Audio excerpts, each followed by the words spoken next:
마태복음 1장 1절을 보면 아브라함과 다윗의 자손 예수 그리스도의 계보라, 이렇게 신약 성경의 첫 페이지를 열게 됩니다.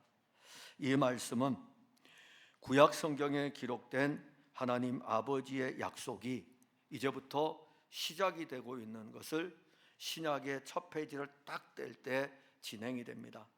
신약 성경의 첫 장을 열면서 아브라함과 다윗의 자손으로 이 세상에 오신 그리스도를 보는 것은, 첫 장을 딱 열면서 다시 뒤로 넘어가면 말라기서부터 시작해서 스가랴, 저 앞에 가면 창세기까지 구약 성경을 통해서 우리에게 그리스도를 보아야 되는 것을 알려줍니다.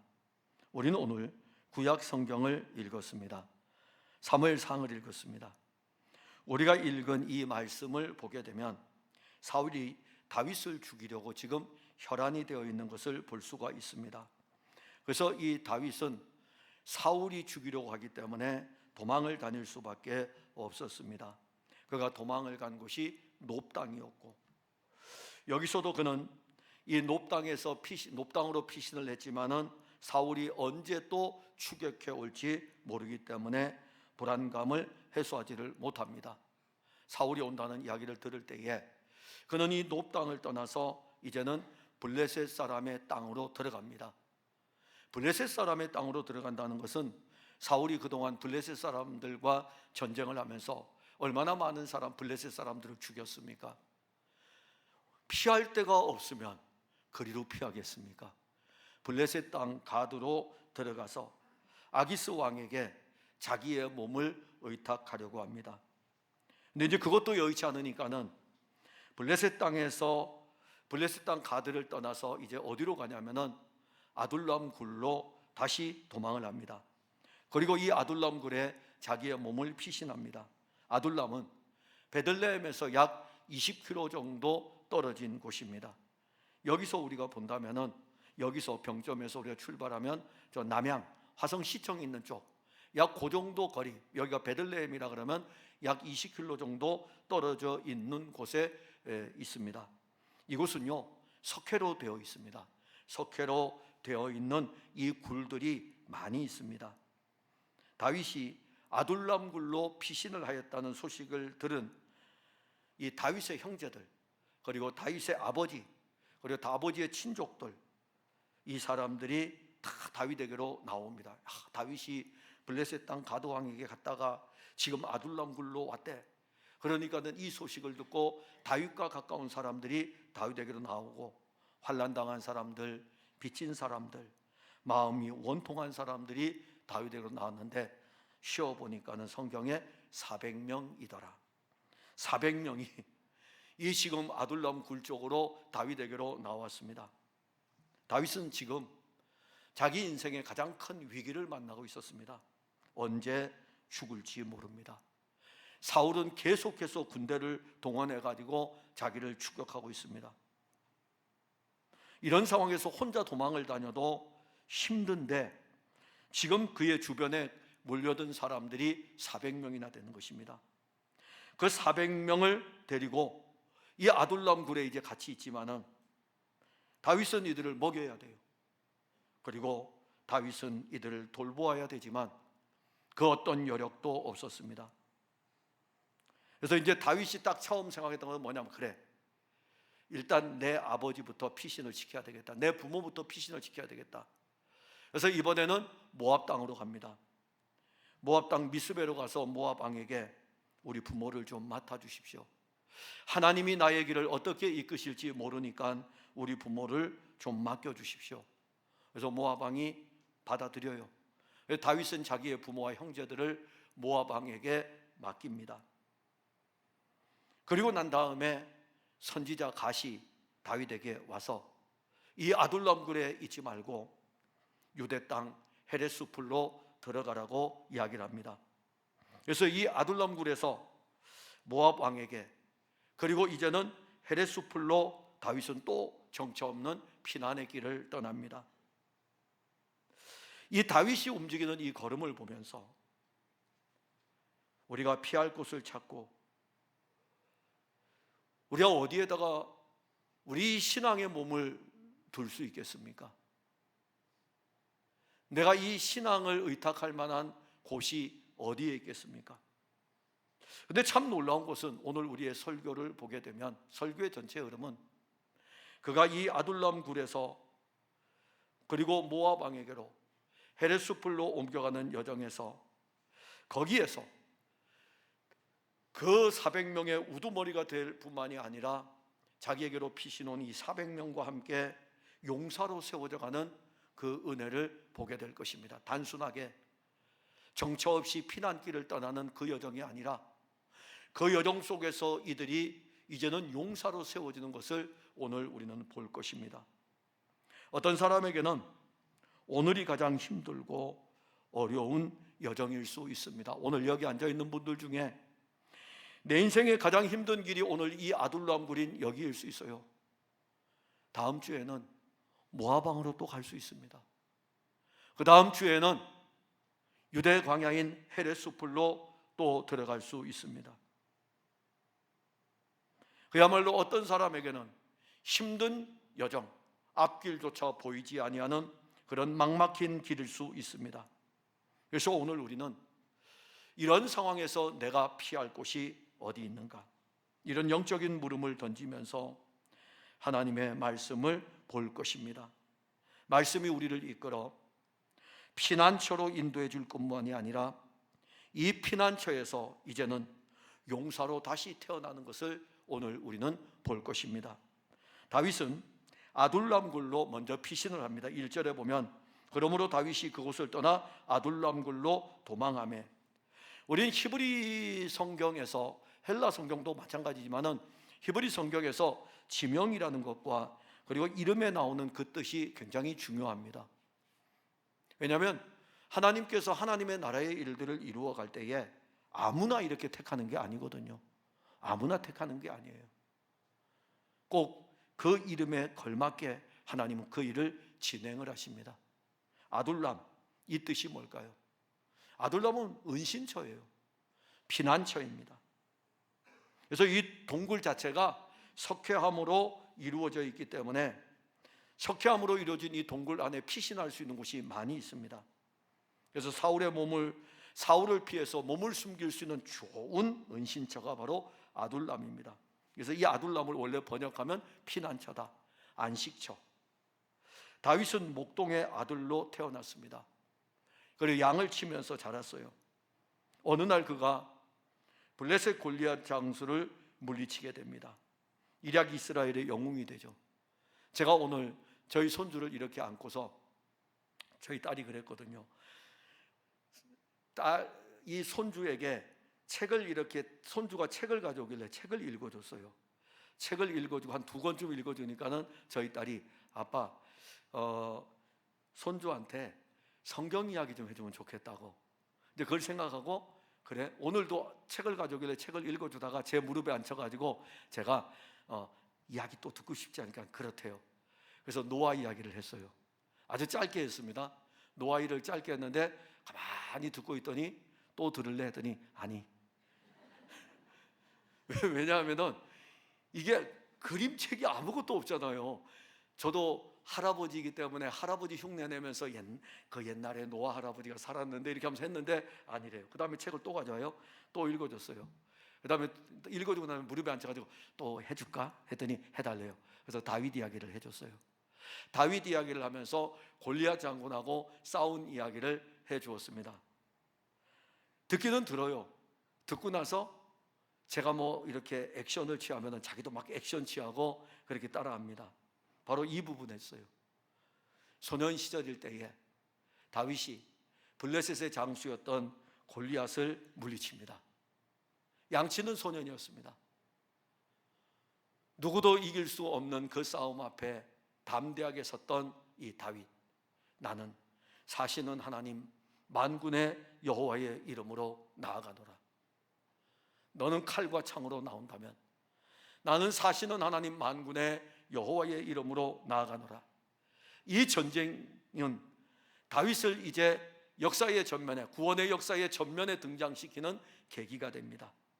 사울의 왕궁에 들어가서 군사로 그리고 이제는 군대의 대장으로 여러 전쟁에 참여하면서 혁혁한 전공을 이루게 됩니다. 다윗이 블레셋 사람들을 죽이고 돌아올 때에 다윗은 전쟁할 때마다 이기니까는 이스라엘 백성들이 막 노래를 합니다. 전쟁에서 승리하고 돌아오는 이 다윗을 향하여 가지고 사울을 노래하는 것 같지만은, 사울 왕을 노래하는 것 같은데 가사를 들어보니까는 사울 왕을 노래하는 것이 아니라 전쟁에서 승리하고 돌아오는 다윗을 노래하고 있는 것입니다. 사울이 죽인 자는 천천히요, 다윗은 만만이로다. 그날 이후로 사울은 이 다윗을 감시하려고 합니다. 그래서 이 다윗을 자기 곁에 두는데 자기 편에서 도움을 얻기 위해서가 아니라 감시를 하는 거죠. 그래서 자기 사위로 삼습니다. 자기 사위로 삼아가지고 아들에게 이 왕권을 넘겨줘야 되니까는 사울의 왕국도 유지를 하고 사울의 왕권도 아들에게로 이어갈 수 있는, 그래서 이 다윗을 자기의 사위로 삼았습니다. 그런데 자꾸 옆에 사위로 삼고 나서 보니까는 권력이 계속 다윗에게로 향하고 있는 것을 알게 되니까 안 되겠다. 이러다가는 내 아들에게로 왕위가 넘어가지를 못할 수 있겠구나. 그래서 다윗을 죽이려고 합니다. 만일 사울의 아들 요나단이 없었다면, 그 도움이 없었다면 다윗은 사울에 의해서 죽었을 것입니다. 그러나 그는 요나단의 도움으로 사울을 피하여 도망갈 수 있었습니다. 이렇게 이때부터 이제 도망 생활을 하면서 피난을 다니는데, 도망 다니는 중에 제일 첫 번째가 가장 큰 위급함을 만나게 됩니다. 사실 그가 먼저는 라마 나요스로 가요. 사무엘이 있는 데로 가면 그래도 괜찮겠지 하고, 그런데 그것도 소용없었습니다. 그래서 이제는 놉 땅으로 갑니다. 놉 땅에 갔는데 그곳으로 피난을 가고 있는, 도망을 다니고 있기 때문에 먹을 것이 없어서 제사장만이 먹을 수 있는 성전에 차려진 떡을 먹었습니다. 그 자신의 몸을 어디에다가 누울 수 있는, 누일 곳이 없어서 이제는 블레셋 사람의 땅, 바로 우리가 읽었던 앞에 보면은 블레셋 가드 땅으로 정치적인 망명의 길을 떠납니다.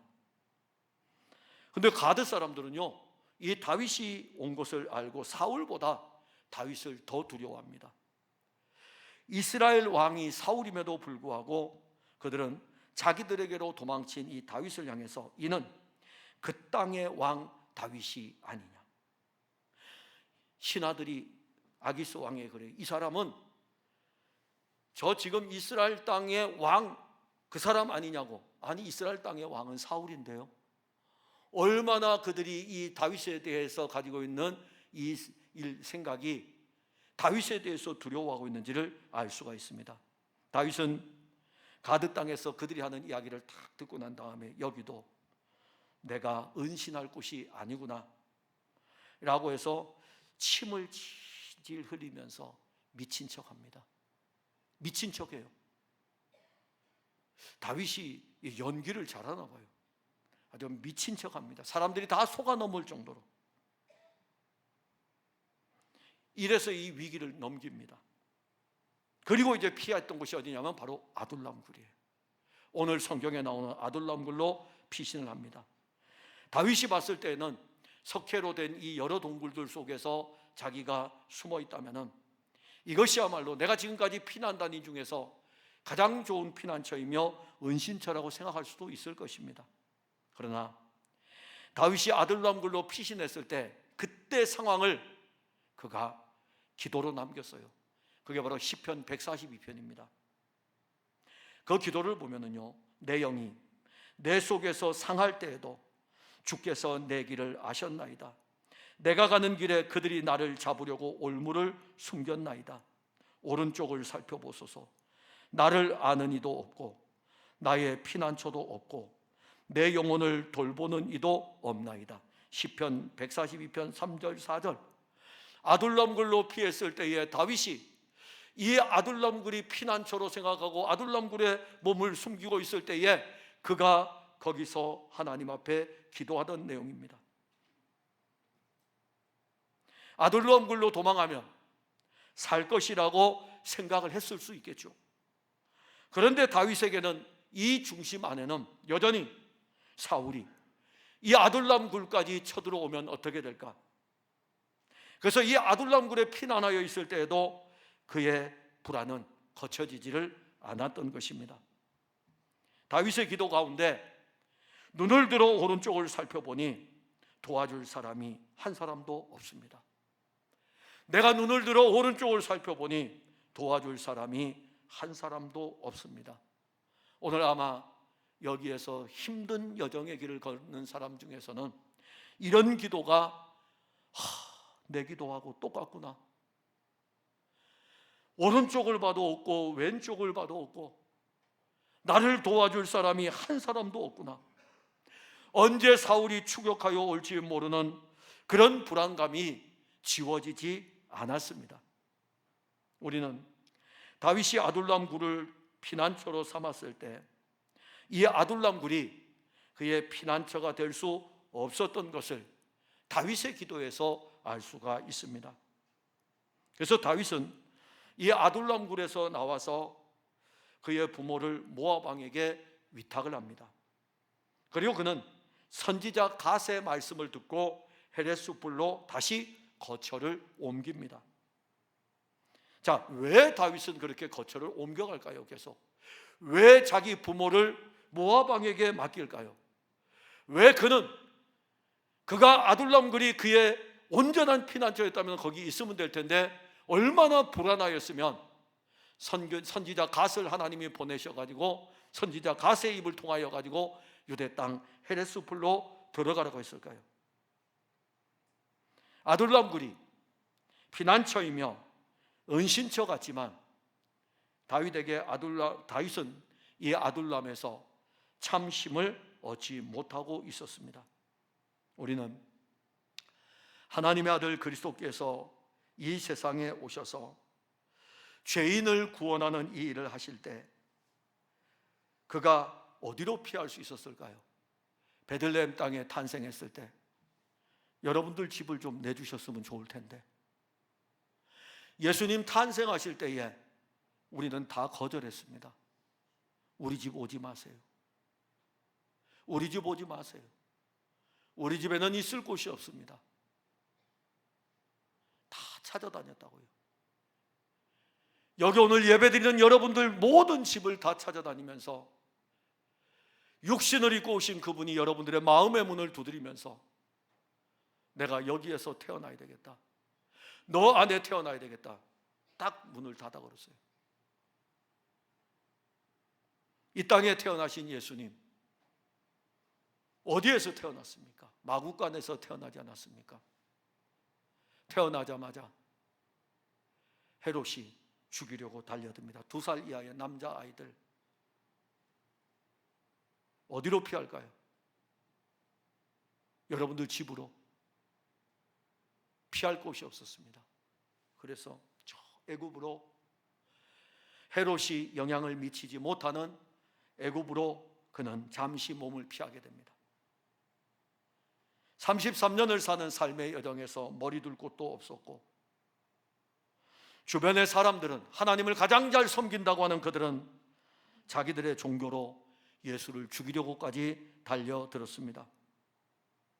그때 예수님은 대적자들이 자기를 죽이려고 달려들 때마다 하나님께 기도하였습니다. 한적한 곳에 가서 기도하고, 새벽에 일어나서 기도하고, 겟세마네 동산에서 하나님께 땀방울이 핏방울이 될 때까지 십자가라는 그 사건 앞에서 예수님은 하나님께 기도하였습니다. 그의 피난처는 이 세상에 없었습니다. 이 세상에 그의 아둘람은 없었습니다. 오늘날 그리스도인들이 이 세상에서 아둘람을 찾으려고 합니다.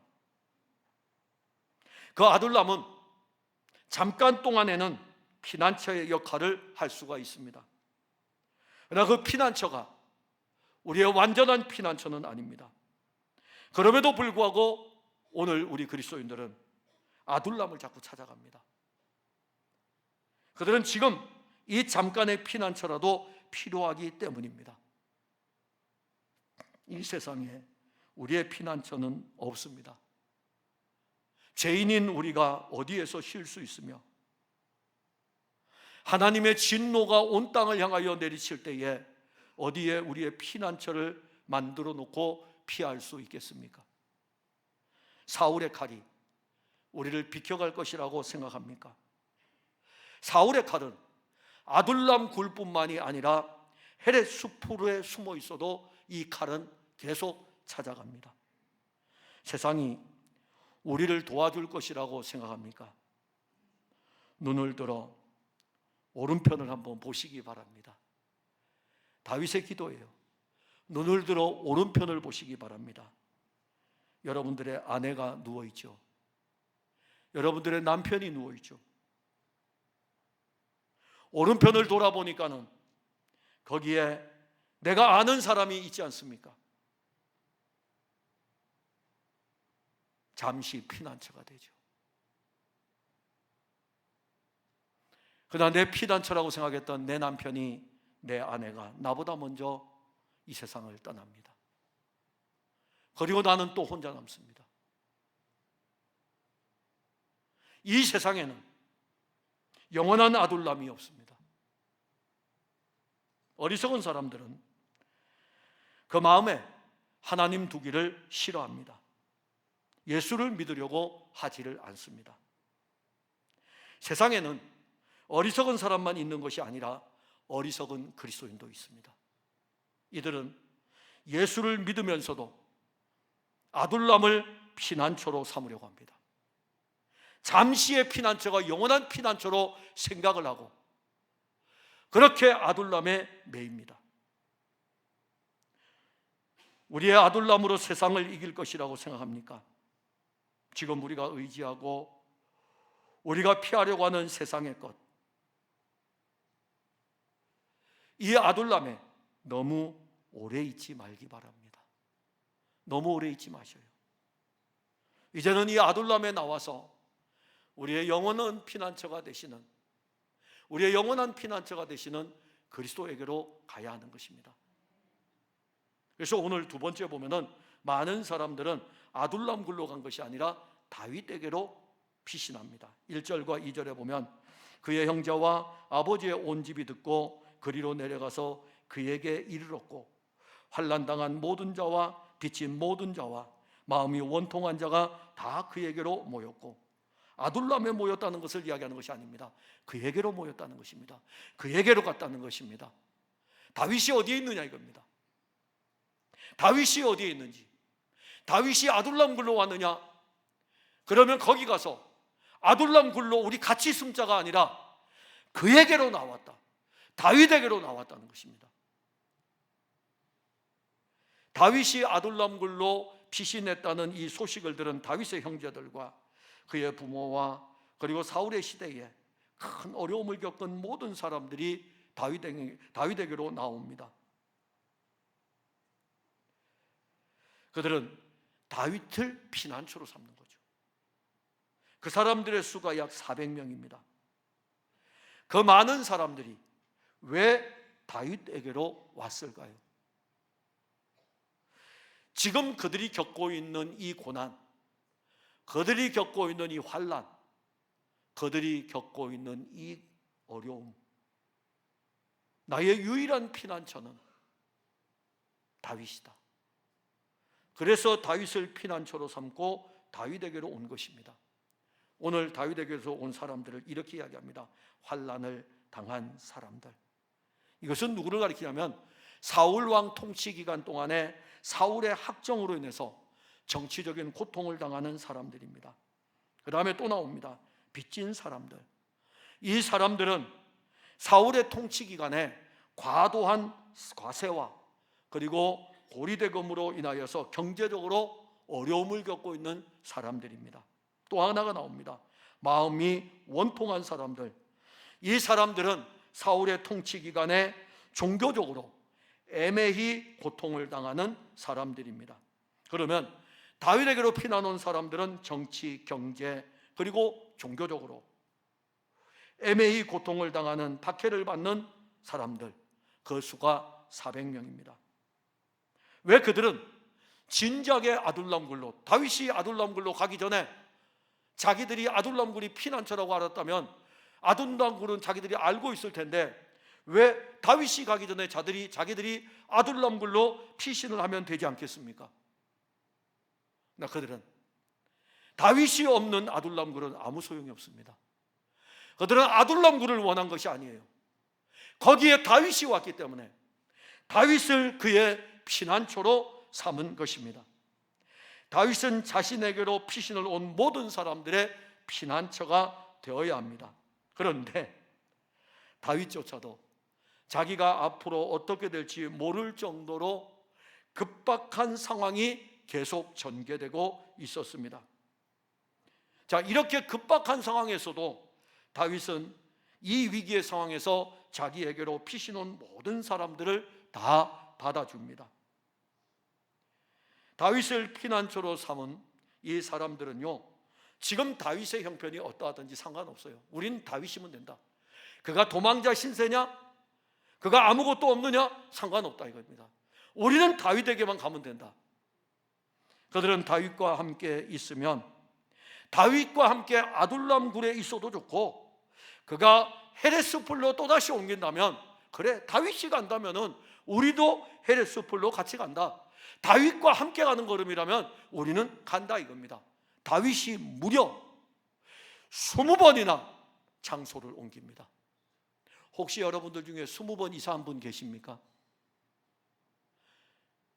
20번 이사한 사람은 결혼하고서, 결혼을 30살에 했으면 2년마다 한 번씩 20번 옮기면은 40년. 20번 이사한 사람 없을걸요. 다윗은 20번도 넘게 옮겨 다녔어요. 그 길을 따라다닙니다. 우리의 참 아둘람은 다윗의 혈통으로 이 세상에 오신 하나님의 아들 예수 그리스도입니다. 다윗을 찾아 피신 온 사람들을 보면 세상에서 원통한 일을 당하는 사람입니다. 경제적으로 삶에 지치고 힘든 사람들입니다. 영적으로 사망의 음침한 골짜기를 다니는 사람들입니다. 이것이 오늘 우리의 모습 아닙니까?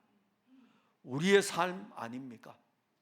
그렇다면 그들이 다윗을 피난처로 삼았다면 우리에게는 영원한 다윗이 있습니다. 그분이 다윗의 왕국을 다시 세우면서 영원한 왕으로, 이제는 우리의 왕으로 우리에게 피난처가 되시면서 우리를 그분이 부르고 계십니다. 아둘람 굴은 잠깐의 피난처가 될지 모르지만 사울이 추격하여 오면 아둘람 굴에서 오히려 다 몰살을 당할 수가 있습니다. 오늘 여기 원통한 사람들, 빚진 사람들, 마음이 상한 사람들이 찾은 피난처는 아둘람 굴이 아니라 다윗이었습니다. 환경이 아닙니다. 환경을 벗어나면 이제 숨통이 트일 것 같죠. 장소가 바뀌면 숨통이 트일 것 같죠. 상황이 바뀌면 그래도 호흡을 할 수 있을 것 같죠. 아무것도 아닙니다. 다윗입니다. 그 환경에 다윗이 있어야 되고, 그 장소에 다윗이 있어야 되고, 그 상황에 다윗이 있어야 됩니다. 우리는 지금 피난처가 필요한 시대에 살고 있습니다. 때로는 환경이 우리를 힘들게 하고, 이 장소라면은 내가 좀 괜찮겠다라고 생각을 할 수도 있습니다. 상황만 좀 바뀐다면은 내가 좀 낫지 않을까? 우리에게 필요한 것은 이것이 아닙니다. 아둘람 굴이 아니에요. 그리스도가 필요한 것입니다. 그리스도가 필요해요. 우리의 피난처는 예수 그리스도입니다. 신앙생활하다가 지치고 상한 영혼이 혹시 계십니까? 오늘 예수 그리스도에게로 나와 예수 그리스도를 피난처로 삼고 누리시는 것입니다. 세상에서 고통당하고 삶이 너무 힘에 겨운 분들이 계십니까? 그리스도에게로 나와 그분의 품에 한번 조용히 안겨보셔요. 아니, 기대보셔요. 기대보셔요. 지금 여러분들이 이렇게 앉아 계시지만은 하루의 일과가 끝나고 여러분들의 이 서 있는 이 자체의 어깨를 벽에 기대기만 해도 편안하지 않습니까? 그냥 예수님에게로 나와서 그냥 그분에게 기대셔요. 신앙생활 하는데 영적으로 지친 성도들이 계십니까? 오셔요. 피난처 되시는 예수 그리스도에게로 나오시면 됩니다. 여러분들은 이제 올 수 있어요. 왜냐하면 여러분들은 예수 믿는 사람들 아닙니까? 여기 이스라엘 백성들 아닙니까? 여러분들은 이미 하나님의 자녀가 되었습니다. 하나님의 자녀가 되었기 때문에 언제든지 오실 수 있습니다. 예수님은 환난당한 자들의 피난처이며 세상에서 상처당한 모든 사람들의 피난처이고 영적으로 지친 사람들에게 그리스도는 피난처입니다. 이스라엘 백성들이 광야에서 불뱀에 물려 죽을 때 장대에 높이 들린 노뱀은 이스라엘 백성들의 생명의 피난처였습니다. 이것은요, 삶의 피난처가 아니고 생명의 피난처였습니다. 그런데 이 사건을, 광야의 노뱀의 이 사건을 예수님은 요한복음 3장에서 광야에서 뱀을 든 것 같이 인자도 들려야 하리니 하나님이 세상을 이처럼 사랑하사 독생자를 주셨으니 이는 저를 믿는 자마다 멸망치 않고 영생을 얻게 하려 하심이라. 그분이 우리를 위해서 십자가에 달렸습니다. 이제는 광야에서 노뱀을 바라본 자보다 더 풍성한 은혜인 십자가에 달린 예수 그리스도를 믿음으로 바라보는 자마다 사망에서 영원한 생명으로 옮기게 됩니다. 예수님은 모든 믿는 자들의 생명의 피난처입니다. 저주와 진노와 죄와 사망이 공격할 때 어디로 피하겠습니까? 저주와 진노와 그리고 죄와 사망으로부터 우리를 피신시켜 주실 분은 예수 그리스도입니다. 세상의 왕 사울은 여러분들을 죽이려고 추격하고 있습니다. 여러분들의 오른편을 보면 여러분들의 힘이 되어줄 그 어떤 것도 보이지 않을 것입니다. 예수님은 암탉이 병아리를 품듯이 자기 백성들을 품으셨습니다. 누구도 그 품에서 빼앗지 못하도록 든든히 보호하고 계십니다. 예수님께서 탄생하실 때 사가랴가 성전에서 그리스도의 탄생을 예언하면서 찬송을 부릅니다. 우리 원수에게와서와 우리를 미워하는 모든 자의 손에서 구원하시는 일이라. 그리스도가 이 땅에 오신 것을 찬송하면서 곧 오시게 될 바로 그리스도의 탄생을 찬송하면서 사가랴가 이 찬송을 부르고 있습니다. 그리스도는 우리의 피난처가 되시기 위해서 육신을 입고 오신 것입니다. 마태복음 11장 28절에 수고하고 무거운 짐진 자들아 다 내게로 오라 내가 너희를 쉬게 하리라. 예수님 오신 목적은요, 여러분들을 품에 안고 여러분들에게 쉼을 주기 위해서 오신 것입니다. 근데 왜 우리는 우리의 종교를 가지고 예수님에게로 가려고 합니까? 예전에요, 호쿠마 주석이라는 그 주석책에 예화들이 쭉 있거든요. 그 예화들 중에 이런 예화가 있어요. 근데 그거는 그 예화는 사실 예화의 가장 중요한 것은 실제 일어났던 역사적인 사실을 우리가 함께 보는 건 중요합니다. 근데 그 예화에 이런 예화가 있잖아요. 여러분들도 다 아는 예화예요. 어떤 한 사람이 무거운 짐을 지고 갔는데 어르신이 그래서 이 달구지가 이렇게 가잖아요. 좀 태워달라고. 그래서 태워줬다고요. 태워줬더니 이 무거운 짐 계속 메고 앉아 있는 거예요. 왜 그거 메고 앉아 있냐고. 왜 메고 앉아 있냐고. 예수님에게로 지금 나올 때에 그거 메고 나온 사람들 많아요. 그거 다 풀어놓으셔도 되는데 그거 왜 메고 있어요? 왜 메고 있습니까? 수고하고 무거운 짐진 자들아 다 내게로 오라.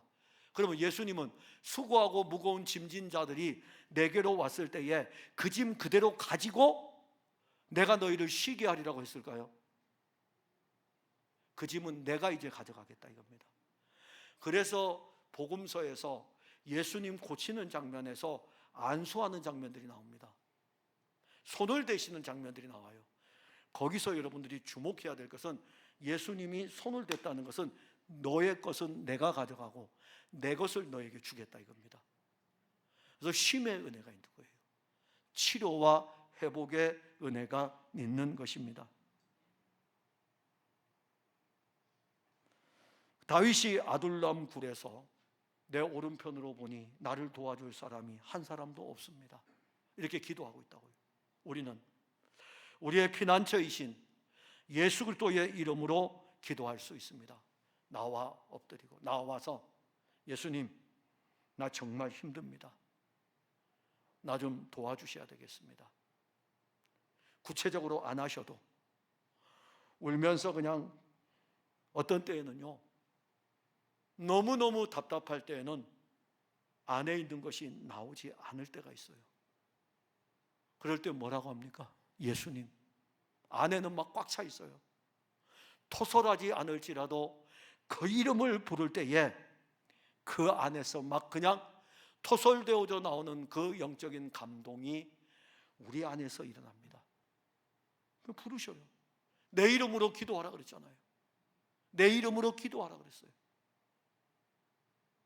우리의 영혼이 상하여짐으로 인하여 기도하고 우리의 영혼을 정욕에서 이끌어 주실 것에 대해서 기도하고 주께서 갚아주실 그 은혜에 감사하면서 우리는 기도할 수 있지 않습니까? 근데 오늘 여기 본문에 아주 재밌는 구절이 하나 나옵니다. 2절에 보면 그는 그들의 우두머리가 되었는데 다윗은 그에게로 피신한 자들의 우두머리가 되었습니다.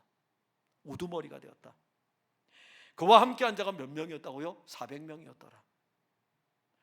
다윗을 따르는 사람들은 환난당하는 사람들입니다. 경제적으로 어려운 사람들입니다. 마음이 원통한 사람들입니다. 다윗은 이 사람들의 우두머리가 되었어요. 그런데 우두머리가 되어도 도망을 다녀야 됩니다. 그런데 도망을 다니는 것으로 끝나는 게 아니에요. 도망만 다니면 무슨 재미가 있겠습니까? 싸웁니다. 도망을 다니기도 하지만 싸워요. 그게 바로 22장 뒤에 나오는 사무엘상 23장입니다.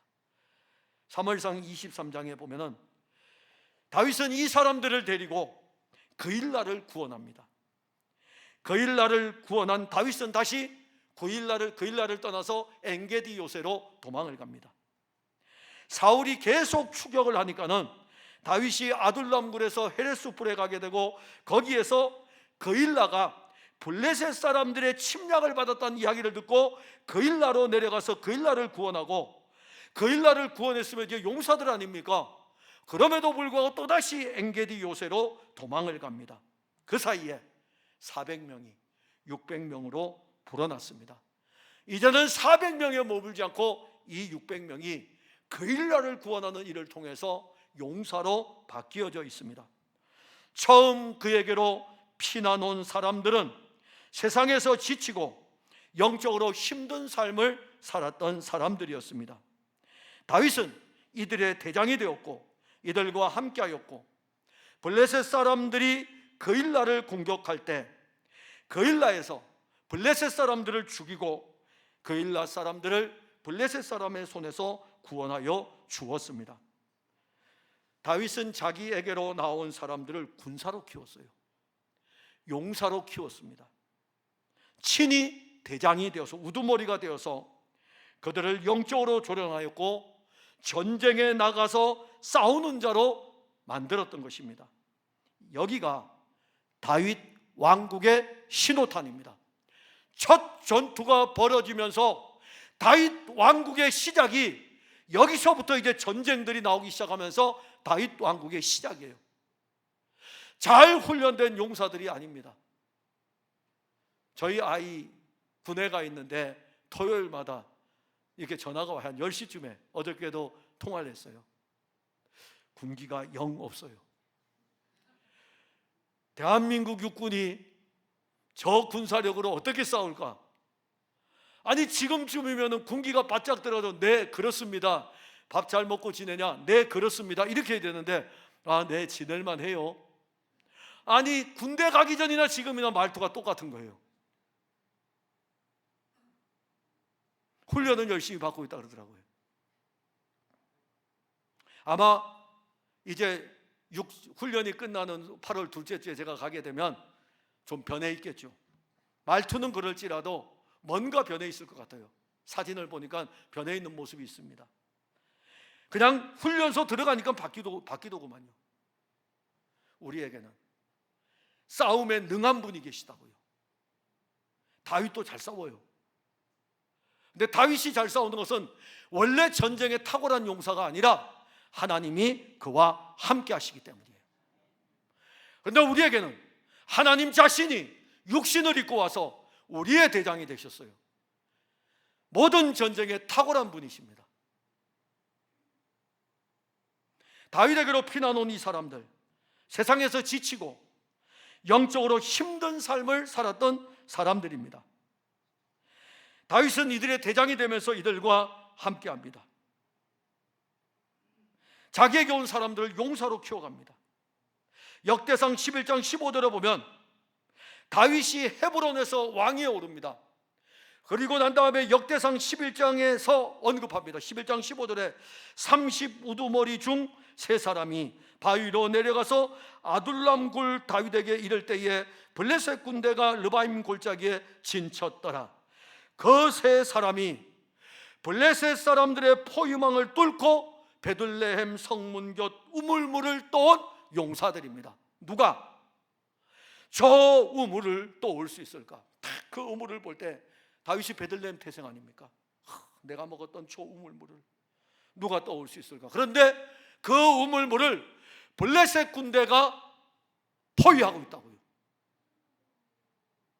바로 여기 다윗에게 피신 왔던 이 세 사람, 이 세 사람이 그 포위망을 뚫고 들어가서 다윗이 먹고 싶어하던 이 우물물을 길어가지고 오는 것입니다. 이제 다윗에게로 피신한 사람들은 더 이상 약한 자들이 아닙니다. 그들은 대장 다윗을 통해서 강한 용사로 바뀌었습니다. 예수님은 우리의 대장입니다. 예수님께서 세상에서 그의 제자를 부르실 때에 그의 제자들은 세상에서 약한 자들이었습니다. 우리가 어떤 면에서 보면은 어떻게 이렇게 약한 사람들을 불렀을까? 아니 왜 고기 잡는 사람들을 불렀을까? 아니 왜 세관에서 세금 받는 사람을 불렀을까?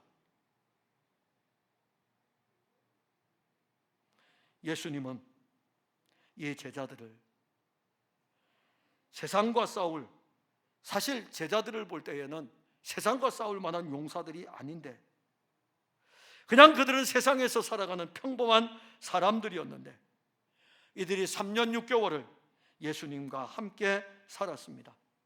그 3년 6개월 동안 예수님은 말씀을 가르치고 말씀으로 무장을 시켰습니다. 그리고 그들이 성령을 받은 후에 하나님의 아들 그리스도를 전하는 전도자들이 되었습니다. 이들이 어떤 전도자였는지 아십니까? 용사였어요. 박해를 받을 때, 옥에 갇히기도 할 때에 그들은 죽음도 두려워하지 않는 왕이신 그리스도를 위해서라면, 대장이신 그리스도를 위해서라면 자기 목숨까지도 버리지 않는 용사가 됩니다. 야고보는 예루살렘에서 순교당합니다. 마가는 이집트에서 순교를 당합니다. 안드레는 폰투스에서 순교를 당합니다. 베드로와 바울은 로마에서 순교를 당합니다. 이제 그들은 더 이상 환난당한 사람들이 아니고 빚진 사람들이 아니고 마음의 원통함을 가지고 있는 사람들이 아닙니다. 그들은 예수 그리스도를 피난처로 삼고 살았지만 은신처로 여기고 여기저기 피하여 도망다니는 그런 인생이 아닙니다. 이제는 그들은 용사로 변하였습니다. 그들의 대장이 예수님이셨어요. 여호수아가 이스라엘 백성들을 위해서 아말렉의 군사들과 싸우듯이 그리스도는 친히 여호와 니시 만민의 깃발이 되셔서 자기 백성들이 영적 싸움을 할 때에 이 만민의 깃발을 세우고 대장으로서 나가시면서 싸우십니다.